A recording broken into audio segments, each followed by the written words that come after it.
Hi, peace. I am Edip Yuksel. Start again. I am Edip Yuksel, and this gentleman is Andre Gupta. Tell me the real name in your real accent. My name is Yahya Yuksel. Okay, he's Yahya Yuksel. He's my son. He's American born, but he will act in a way he wishes. I think you will enjoy. This will be a series of many videos. Each will have different topic.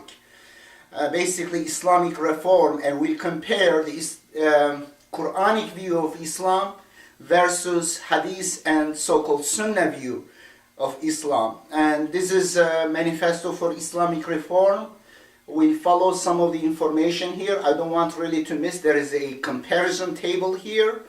I will not go in this first one. I will do an introduction and he will respond like a Sunni. Honestly, he doesn't know much Sunnis, but he has some idea how will be their objection. And now, as we know, the Quran claims itself to be the fully detailed. It's called mufassal, tibyanan li kulli shay, detailing everything. And repeatedly reminds us the Quran is mufassal, detailed, is mubin, means obvious, clear.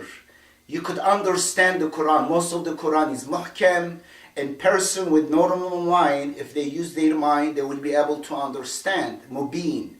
And the Quran also tells us that the God is the teacher of the Quran. Ar-Rahman allama al-Quran. Rahman taught the Quran, teaches the Quran. And another verse says, ثُمَّ إِنَّ عَلَيْنَا بَيَانِهِ. It is up to us, tells Prophet Muhammad, and also indirectly to us, that it is we who will explain the Quran.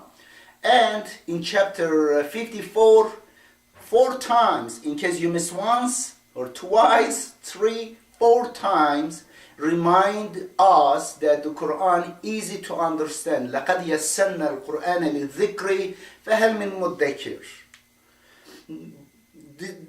Despite the repetition in the Quran that the Quran is enough for us, is easy to understand, but obviously it is not easy to understand if you say it is not easy. If you say walking is difficult, you will have difficulty in walking. If you go to school, you say math is really difficult, first of all, you created a big obstacle between you and learning, because you lose your motivation, you lose your confidence, and most importantly, you lose your curiosity to learn. And you block this mental block. I have tests in my philosophy classes. I do usually in the beginning of my philosophy courses every semester. I conduct a test. And most of my college students, great majority of them, flunk in that test. But in that test, in fact, the questions are elementary level. A 2nd, 3rd grade student can easily answer those questions. The reason they flunk, because I passed them through a psychological stage where they get subliminal, indirect instruction, or in fact self-inflicted, self-fabricated instruction that this question is very difficult. Because they believe that it's very difficult, they fail. Anyway, despite that, now if you ask Muslims around the world, Sunni or Shiite or any other flavor in between, in themselves also there are many subsects. If you ask them, is the Quran easy to understand? No, sir, Quran. We cannot understand without hadith, without the book of fiqh book, without mazahibs. Quran is difficult. Only Muhammad understood, and only few alims they understand based on that. Well, the Quran, though it is perhaps the most read book around the world, but it is the least understood book in the world because of the ignorance of Muslims, because of following the dogmas taught them by the clergymen who decided to put themselves in between them and God and told people, you are not able to understand, you are stupid.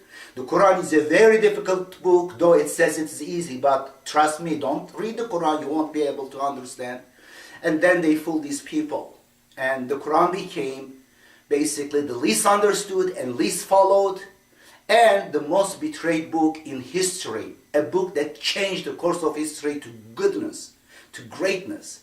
Those Arabs initially, that when they were insignificant tribes, misogynistic, superstitious, killing each other, racist, ignorant people, violent.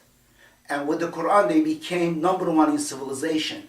Not with swords. It's a big lie that Islam expanded with swords. No.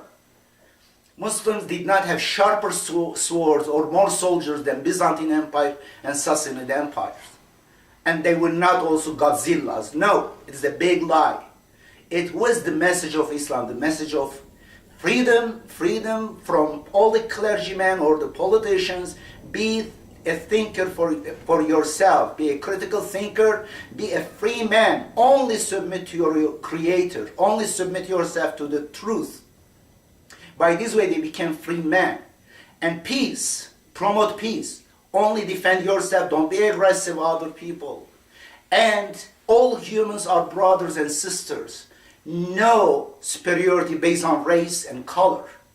And social justice. Take care of the poor and hungry in a society that should not be a hungry man, a homeless person. That society cannot be an Islamic society, a peaceful society. Anyway, here is gentlemen, what do you think about this? The Quran is fully detailed. I have a question for you. What is it?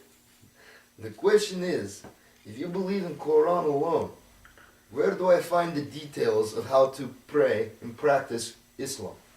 Okay, that's exactly what they ask. When you talk about that Quran is enough and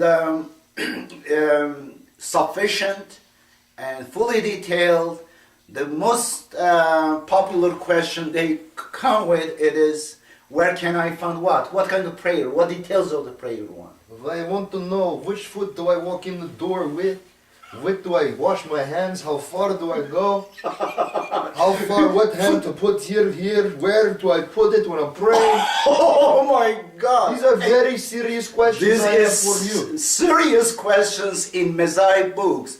Honestly, there are pages of books written in book Hanafi, Shafi, Maliki, Hanbali. If you watch them, some of them put hands here, here, here. There are hadiths about all of these fabricated hadiths.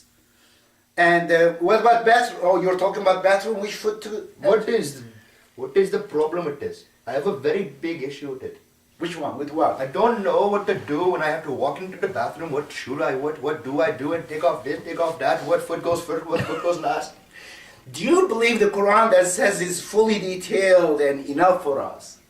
What? Exactly, what? What is your mazhab? Do you follow any mazhab? I follow whatever they tell me to follow. Who? I don't know my clergymen.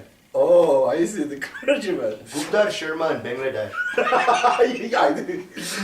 Okay, now, that section is now here, and we'll warm up to this one. Me and my son will be continuously discussing this issue. Today's issue, I want to summarize, capsulate, that the Quran is the only book delivered by Prophet Muhammad to his time, the only book written in his time, and until hadith books were fabricated 200-300 years after Prophet Muhammad. We prove it to you with evidence, archaeological evidence we have. We have also the confession of the hadith narrator. Bukhari was born 230 years after Hijrah. Anyway, in next sections, most likely we'll start about freedom of expression in Islam according to the Quran and according to his fabricated stories. And this gentleman will be trying to voice his objection. Thank you very much. This is again Edip Yuksel. Salam alaikum. Thank you. Is that it? Yeah, this is the first section.